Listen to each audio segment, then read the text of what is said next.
If you're listening to this, I hope you're subscribed. And today we are interviewing literally, I kid you not, a professional troller. He has made trolling his profession of choice. He has made trolling cool. He pretends to be these big name corporations and gets in the comment section and responds to them in a funny way. He prank calls politicians. Please go check him out. And if he's ever in a city near you, he also does stand-up comedy. Make sure you check out his links down below. God bless you all. I hope you subscribe. You listen this far already, you should just subscribe, right? I mean, no harm, no foul. It's free, so don't be lame. Love you. One thing I always notice is for people who don't like Black Lives Matter, they always shorten it to BLM and they never want to say Black Lives Matter. So sometimes I respond to those people to get them to say Black Lives Matter instead of BLM. When NASCAR posted about how the factory workers at Nabisco are on strike right now for losing their overtime pay and having to work, the employees at the Starbucks store in Ithaca, New York voted to form a union. And also, somebody wrote to Walmart on Facebook and said, "Dear Walmart, please train your cashiers better on how to print gift card receipts so I'm not standing there looking like an idiot for 20 minutes and the 10 items are less lane while people give me dirty looks, please." So I wrote back to them as Walmart and said, "We are unable to control the dirty looks that other customers." Welcome back to another episode of Important Miscellaneous Talks. I'm your host, Glass Crossfield. We are changing the world one podcast at a time. Today we have the world-renowned troller. Who knew trolling could be a profession? Please introduce yourself. Hi, I'm Ben. Like that, because I do the exact same thing. This is gonna go very well. So explain explain what you do for the people that don't know. I'm a comedian, and I also my main bit is just pretending to be things on the internet that I'm not. And that goes with like corporations responding to people who complain on their Facebook page or who write crazy racist stuff. I pretended to be a city government, and I've gone on court TV shows. My friends and I used to sue each other. So there's a handful of different things. So pretend to be a reporter, make up fake news, newspapers, and email people as a reporter to try to get like some ridiculous quotes out of them and stuff. um, You trolling is a passion of yours. Did you come off the womb this way? I don't think so. Kind of started obviously like doing pranks growing up and stuff like that with friends, just like what everybody else does too, though, prank phone calls and stuff. Do that uh, too. yeah. Um, Besides that, no, I mean, I started doing it on Facebook and just writing to companies. I think I started doing that, and then just writing crazy, silly stuff and seeing if they'd respond. And then there was one day I decided to start responding for them because they weren't responding to everybody. And once I did that, so I was always share with people who like friends and stuff, and the reaction to that was very positive, and so I just went with that, doing more of that because people really liked it. And that just kind of one thing led to another, I guess. That's so What would you say is the goal of all your content? yeah, that's a like an everyday question I have to ask myself. The main goal though has always been to entertain people, to make people laugh. That's always been that's definitely number one. So I started writing a blog on MySpace when I was 19-ish, and it was just called like an update on my life, and I put it out there, and some of my friends thought it was funny, and reading the comments from people saying that it was really funny or just laughing was like the greatest feeling in the world. Um, Anytime someone would like say that I was funny in like real life at school, I never forgot it. So like it was just something that I was really like, this is the greatest compliment ever. You can see I'm good looking. I'll take that second though. Number one is funny. you know? So your delivery with how you make your TikTok videos, is that done purposely or is that just kind of who you are?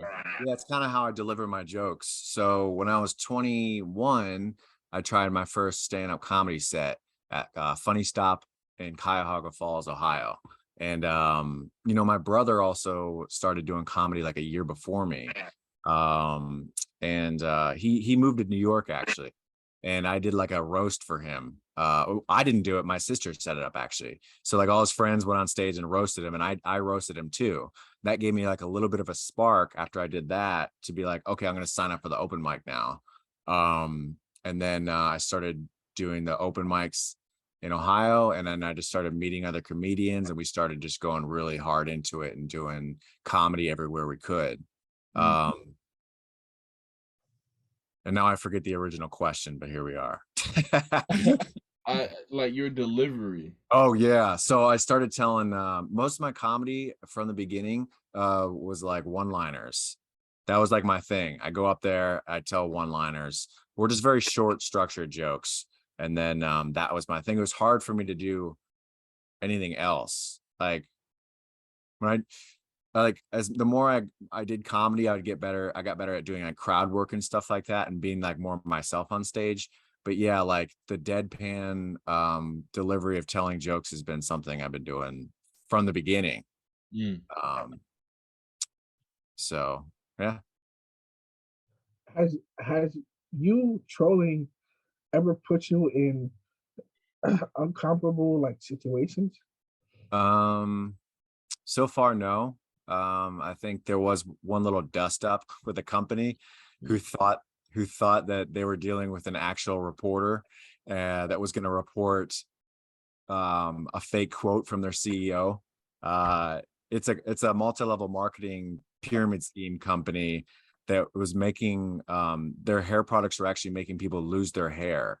So I sent them a fake like meme of their CEO that says, if you like the Vin Diesel look, you should try our products because they'll make you bald.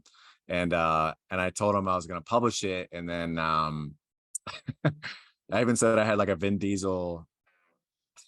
quote from Vin Diesel saying, "I've relied on this company to make me bald for years." And so then as soon as eventually they sent like their lawyers after me, and then I responded with my own lawyer, which I just completely made up. And then from there, I never heard from them again because I think they realized after a while that it had to be a joke. Because like they were worried that I was going to publish something. I didn't have an actual newspaper. It was just me pretending to be somebody from a made up newspaper. So I was like, it was all a joke basically. Yeah. Other than that, no, I don't think I have gotten into any sort of uncompromising. Wow, you're definitely you're living the dream to a lot of people, man. Basically, no consequences in your line of work. For real. Yeah, I guess, you know, they have to play by some rules, I guess, but I try to play by the legal rules when it comes to like recording people, emailing. You know, each state has their own laws on who has to be present or who has to know that there's a recording. Most states you can call somebody on the phone and you can have a conversation with them, and then like just record it without even telling them, as long as one person knows, and that person will be like you. So some of them are two party. So sometimes I have to like throw in there that I'm recording the call for quality assurance and shit like that. I called one CEO's office. This lady answered the phone. She was mad. And I was like, yeah, so far the quality of the call is very low right now. Yeah, I saw that. Yeah. A lot of people don't know that in most states you can record someone legally. Yeah. Like you could do whatever you want. You only need one party to agree to the recording, which Yeah. is you. Yeah. And that's most because I took in a journalism class that I took in college, they let me know that New York is one of those states you could just pull out your camera, record whoever. Yeah. It's only like really like a shorthand. I think there's only like 13 states, I believe. We need to. I'm And in Colorado. We can definitely do it.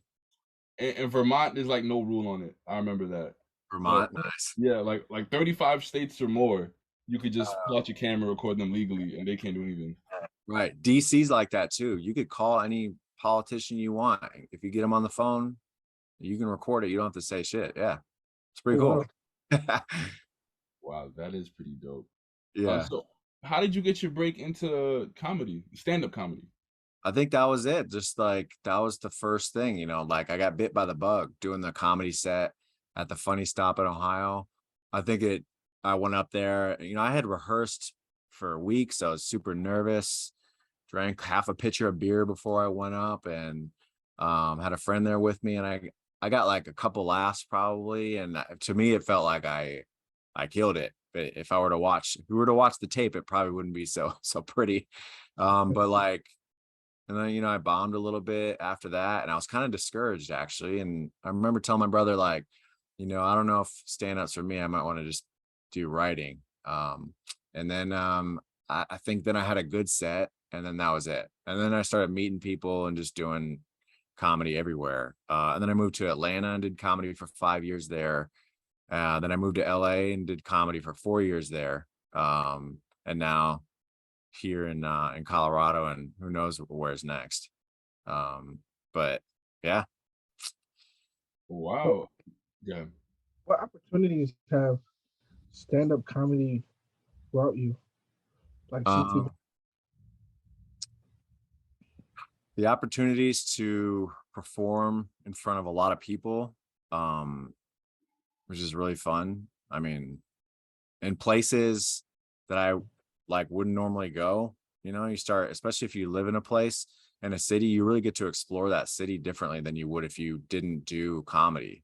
You like go to all these bars, coffee shops, restaurants, comedy clubs in different parts of town and see, like, you get to know it a little more. People will come to see you, and like, it's kind of like cool. I have an old like neighbor who comes to see me every time I perform in like Cleveland. And then you have family members come out, and like it's like it's like a bonus, because if you weren't doing the stuff like that, you wouldn't be going out with those people, or you wouldn't be able to connect in that way. yeah. And laughter, yeah, I mean, it's a beautiful thing. So it's a lot of fun.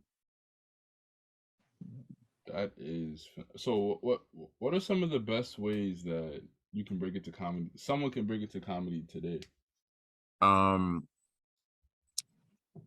well, you could start by just making a plan, looking to see what comedy is in your area. If there's an open mic or something like that somewhere, you could start writing down some jokes, or you just go up there. If you're not like a joke writer, you would just want to go off the cuff, you just get up there, do it, and then see what happens. You might like it. Maybe, you do it for a while and realize it's not for you, but if it is for you, you're probably going to keep doing it. So yeah, just take the leap, I guess. Who's It was your terrifying starting off. Terrifying. It's really hard. Mm. It gets better as you go on. What were you gonna say? who are your favorite comedians? I have a lot of favorite comedians, I guess. Top 5 all time. Top 5 all time. Fuck. You okay, Ben? Yeah. No, I'm like, the fucking top 5 list. It's like, Crazy. I hate doing that, because I hate when that you do that with like basketball too, like Jordan or LeBron or Kobe. It's like, dude, they're all fucking awesome. They're top 5s. I mean, I know about everyone's standard top 5s. You got like Richard Pryor, George Carlin. I guess it depends on how far you go back. You know, I like those guys all time. I don't know. Too much. I have a hard time like remembering names and stuff. And That was good for you. Chappelle, yeah. Chappelle was one of the, when I was early, like a teenager, I remember when his specials came out and the Chappelle show. That was awesome. Chappelle is definitely an idol for sure. But let's see. Chris Rock obviously is great. Bring the Pain. Some awesome specials. Zach Galifianakis's Purple Onion. Fucking love that shit. It's hilarious. Well, Cat, People always, I love Cat Williams. I love Cat Williams where he's in like I forget what color, is bright purple or bright green suit or whatever. He does the jokes about calling the wrong number. You call like a white person with the wrong number, they're like, hey, they'd like try to help you out or whatever. You remember that joke? That shit was hilarious. Yeah. And then his new shit, well, it's not super new now, but when Trump got elected and he did a show, I love that, man. He was great. Yeah, Cat Williams. Like Kevin Hart? Of course, I love Kevin Hart. I love Kevin Hart's first couple comedy specials. There's one where like Shaq and LeBron are in the audience in Cleveland. I love that one. And then his first one is amazing too. I mean, yeah, definitely. Trying to think if there's anybody else. Dane Cook? Dane Cook. I remember watching the first one he did, Vicious Circle, with some friends. That was when I was still living in Ohio. We watched it in a basement. It's really fucking good. I mean, the fucking physicality and silliness. Dude, it's like, how can you even like attempt to recreate some shit like that? You know, you see people at the height of their gifts. You know, I like a lot of people's first couple of specials. I feel like then there's some though that like there's multiple. They like aged like fine wine. I think prior. You say Eddie Murphy? Yeah. Yeah. Eddie Murphy's obviously the first two ones, fucking hardcore, really good. Who else? What about Bill Burr? Yeah. Yeah. Bill Burr's always good. He's always got comedy specials that are good. Yeah. It's fucking ridiculous. He can scream. He's like a squawker. Yeah, I couldn't do that if I tried, man. Couldn't do it if I tried. Who else is there? Bill Burr. There's Patrice O'Neill. He is elephant in the room. Bernie Mac. His like the fucking the four guys, the fucking kings of comedy. It's fucking awesome. If you haven't listened to Steve Harvey on Kevin Hart's podcast, talk about that. It's pretty fucking cool. Oh, okay. Yeah, Comedy Gold Mines. I'm gonna check that out. Yeah, that sounds interesting. Yeah. Trying to think of anybody else. I always like, oh damn it. There's always so much funny people, and then you never remember to like say anything about them. You're like, but that doesn't mean, you know, you'll list your top 5, but you're like, but there's all these people who make such a huge difference in people's lives, like that do comedy too, you know. So Daniel Tosh. Yeah, I fucking love his shit. He doesn't do comedy as much anymore, I don't think. I mean, he probably doesn't need to because he's made so much money from like the show, I'm sure. But like, yeah, his stuff is really, really well thought out. Like his shit's ridiculous. Martin Lawrence. Yeah, Martin. I actually saw him. I used to go to the Comedy Store and just like hang out. They let comedians in and stuff. They're like a nice club that does that in LA. And I remember walking by him in a hallway. Actually, you know what? I don't think I've watched his like most famous comedy special or stand-up special. I need to watch. Huh? His biggest comedy special to date. You say what? I don't even know his biggest comedy special to date. There was one early on when he was just like in the 90s, I think. Right along with the show. He had one that was classic. Oh. Yeah, that's probably. He was the first host of Def Jam. Yeah, like the stuff I remember from him is like the Def Jam stuff.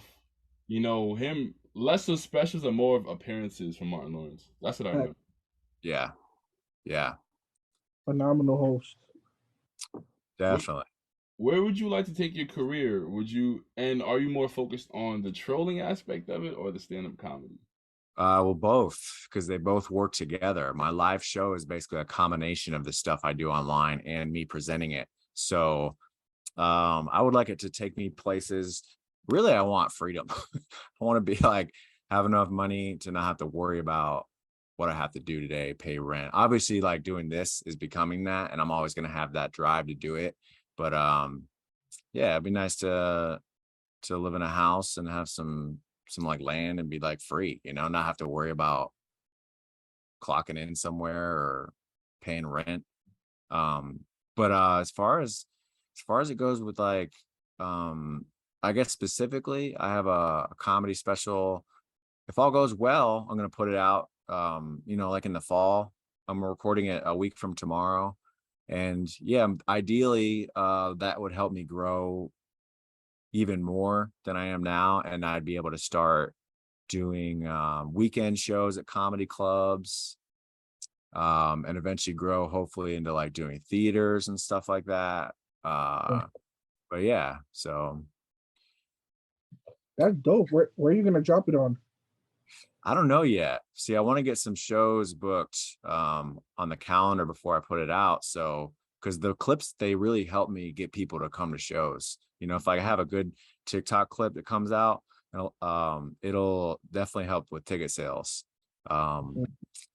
So that's actually been a little bit of a challenge. Like I could throw all my shit out there for my show, you know, because I can make all the videos at home, the same thing I do on stage, and then just give it all out. But I want people to come to the show and be surprised. So then I have to give like a little bits out too.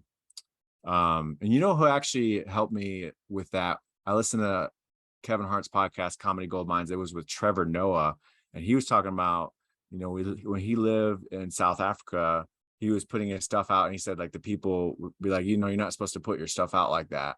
You're supposed to hide it a little bit. But he said, no, I'm not going to put it all out there, because the stuff that he puts out there gives him more access to more people. It gives him access to more people than he could just by doing the shows. So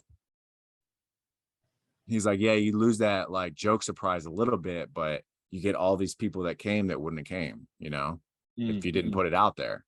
So I've been doing that. I've been putting like some of my good stuff out there if I need to get some ticket sales up.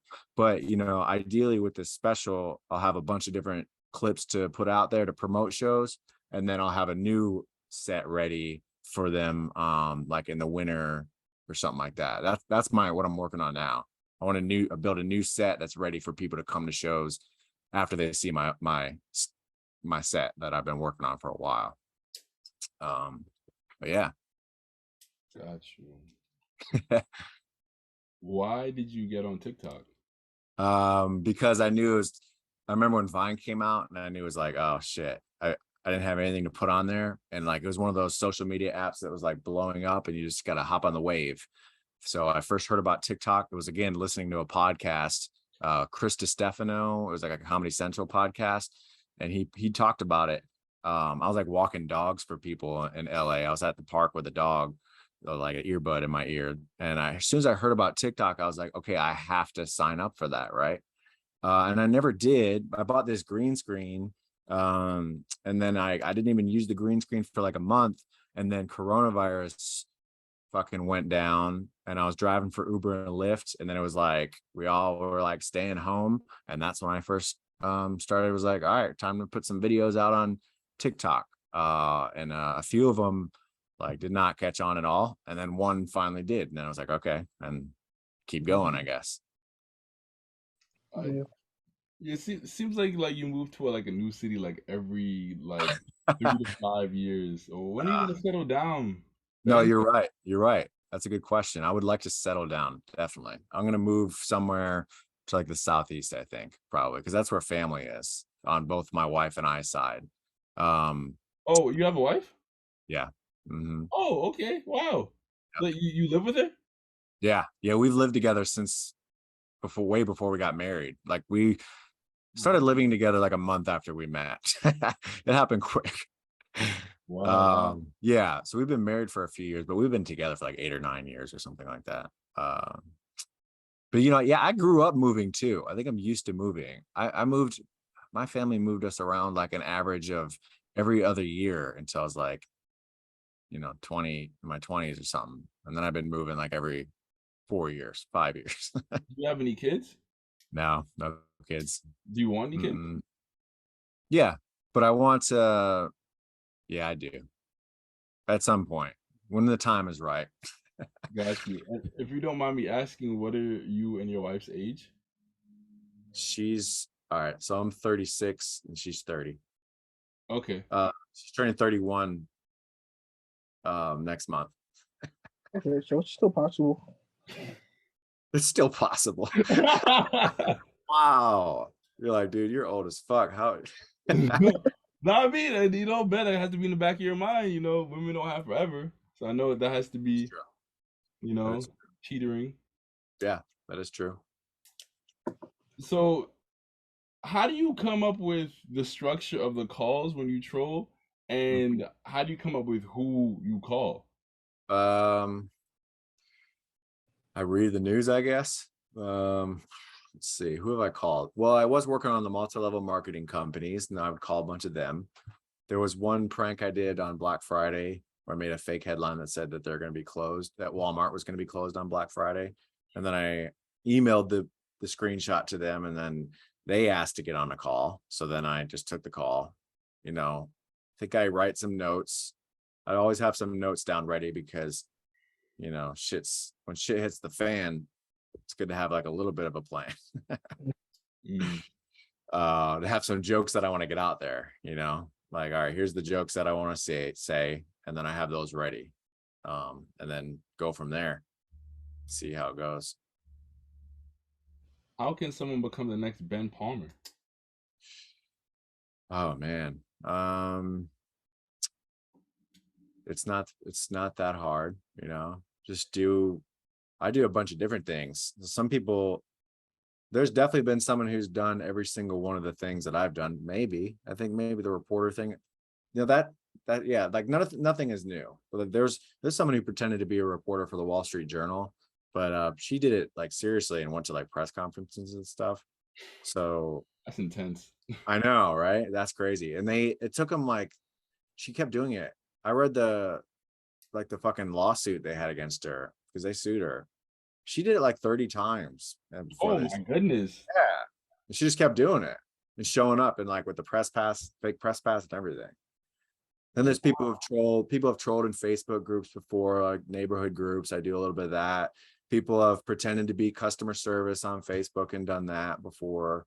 So like there's always been one person that's done what I do, but what I feel makes me unique is I've done all of those things, and then I do like a live show with it. And obviously there's been people who do like live shows where they involve the internet too, but I guess like all of my stuff that I've done, all of my little footprints and jokes and bits together is what makes me unique.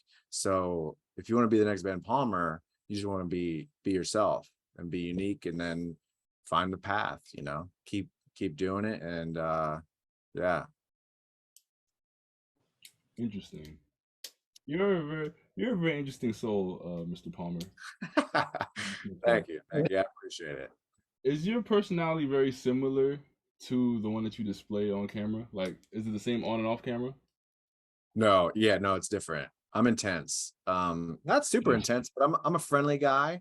But yeah, like the videos I make for TikTok and shit, it's just me being super deadpan because I'm delivering jokes. But in real life, I'm a normal guy. I mean, I'm fun. I'm not like, a dead inside soul. Good.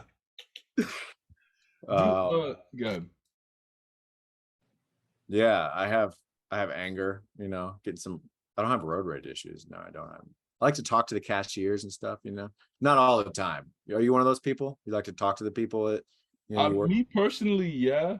Yeah. Just because, working some social skills, and also I'm a people person. I like people. I like to get to know people. I like to speak to people.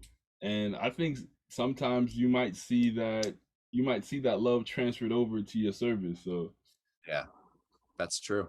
That's very true. So you're just a regular social. Would you say that you're social?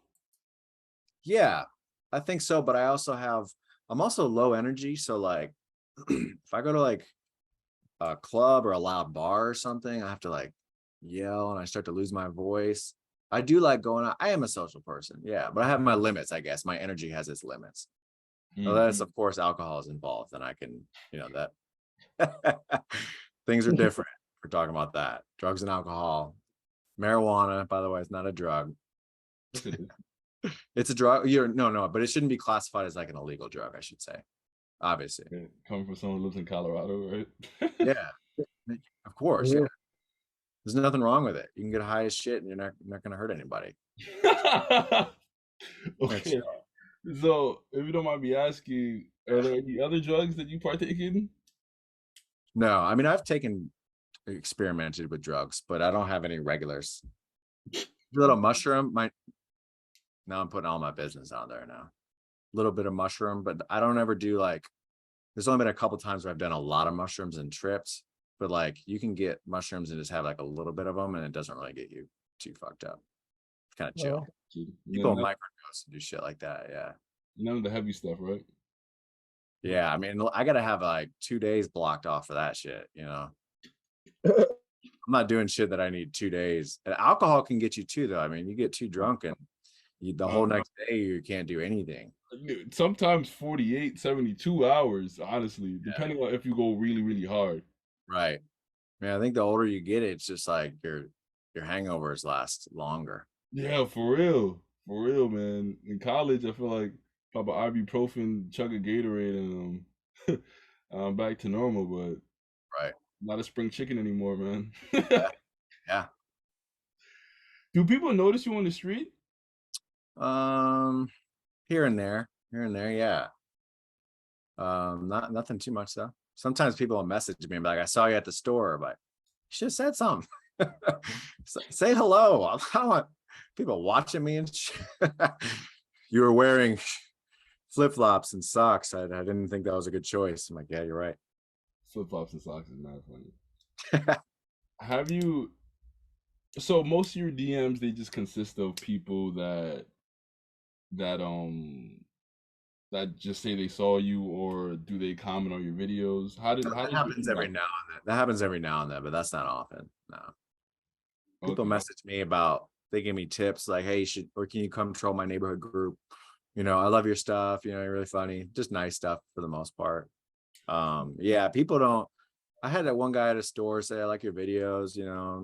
Guy at the airport said hi and said, "You're the TikTok guy and stuff." I'm like, "Can we get through security and talk about this?" I'm like about to walk through my socks and stuff. I'm like, "Hold on a second, I'm in my socks. Let's talk with shoes on." I think your line of work is similar to. Have you ever heard of the YouTube channel called Ownage Pranks? No. What? Ownage Pranks? Ownage Pranks. You should check them out when you get a chance. Okay. I think his line of work aligns very much so with what you're doing. So if there's ever someone that you can collab with, it would be him. Ownage Pranks. Ownage, yeah, OWNAGE Pranks. Okay. Please. Yeah. You might binge his content, man. Good. Really? Yeah, for real. Like 6 million followers. Yeah, he's very big on YouTube. Very big on YouTube. And people call him all the time. Oh, that's cool. It's got nice animation too. People call him all the time to like prank their friends, prank their bosses, prank like racist people. So they tip him off, and then these people have no idea why he's calling. Yeah, and he does like 9 different accents too. So. Oh, that's sick. Damn. I don't know if he'd respond to me. He's huge.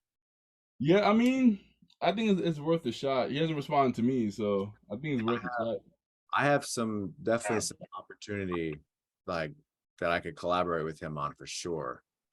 Yeah, it's the tough part's like getting a hold of people. I could try. I need to watch his stuff and yeah, cool. I'm not sure if he has an email or anything. Yeah, maybe we could find it. I'm sure I can. You've been listening to him. Like, 1.2 billion views on his channel.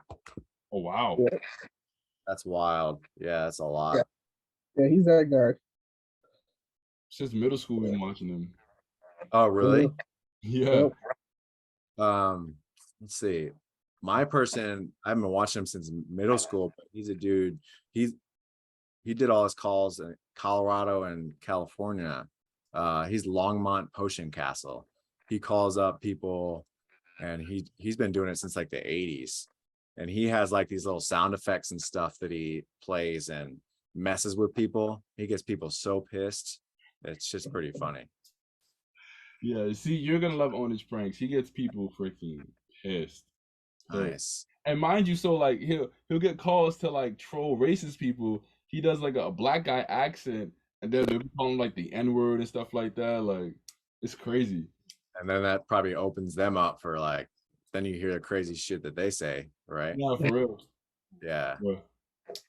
It's like Borat, Sacha Baron Cohen too. Does shit like that. You watch this show, forget like This Is America. Man, Yeah. he loses people. Man, you're a big fan of specials. I can't remember the last time I sat down and watched a Comedy Central special, man. It's been so long. That was a show on HBO that he did. Shit's Okay. good though. Shit's good though. But yeah, there's another kid I watch on YouTube named Kennel Joseph, and he goes in like Walmart and shit. That kid, man, I'm like, dude, I get scared watching the video. I'm like, I don't know how you do this because it's all in person. He like really, really fucks with people, and he takes it far. Do you But know? some of it's so fucking funny. You know Gideon? I don't think so.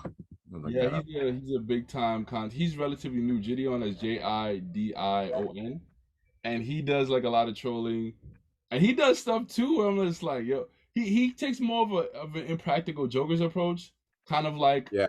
harmless in a sense, but can still get people upset. Mhm. Nice. I like that. So like that. I'm like, yo, I don't know how he has the ball. Like he'll go into like Wimbledon tennis match and he has like an air horn, aired it out. You know, tennis is a very quiet sport. Yeah, so he'll air it out at like Wimbledon. But he went bowling with a coconut, like how they do in cartoons. He did it in real life. Like he just does like stuff like that. We're just like, wow, I don't know how you have the balls to do that, man. I know. Fuck with people in person is risky. People are No, crazy. for real. You don't know what can happen. You see that Eric Andre movie is called Bad Trip? It's on Netflix. Nah, Oh, man. Eric Andre is the most intense comedian out there. Man. You get He'll do nothing. There's nothing he won't do for a laugh. right. Him and Lil Rel, they were doing a bit and they went to a barbershop. The dude pulled a knife on him and chased him out of there. Wow. Yeah, it's in the movie. Yeah. Oh wow. There was one time like I like on like remember the Eric Andre show like on Adult Swim. Yeah. There's one scene that my friend showed me. Like he was like arguing with like a guy like a coffee shop, and then he made up with him, and then like ended up like kissing the guy like in the coffee shop, like making out with the guy. I'm like, bro, like that at that point I knew like there's nothing that he wouldn't do for a laugh. Right. That's crazy. Yeah. Yeah, I don't love comedy that much, man. You ever watch Jackass? You ever watch Jackass? I've seen it here and there. Not really my thing. That's it. Huh? Back in the day. Yeah. Yeah. Yeah, it was. Now they'll do some weird stuff like put their balls like in a noose. Yeah, they're like exhibitionists. They run around naked. They have no shame when it comes to that stuff. One dude likes running around naked. He used to like dance on people. They went to Japan for one movie. He's like dancing on all these random people. Yeah, with the grandpa. That grandpa. Yeah, I saw that one. Oh yeah. Johnny Knoxville. He's really good at playing that. That one was funny. I'm not gonna lie, that one was funny. Yeah, I enjoy that because Eric Andre, he like collaborates with them now. I watched their newest movie, because they're starting to get old now. They're like 50s and 60s. Like they can't be doing these fucking like stunts anymore. So like they got like a new cast or like they got some new people. But yeah, Eric Andre is in there. He does some pranks with them and stuff. It's pretty cool. But anyways. Well, Mr. Palmer, that's all I have for you today. I thank you so much for coming on to the podcast. Thank you so much for taking the time out. God bless you. Thank you. You as well. I appreciate that.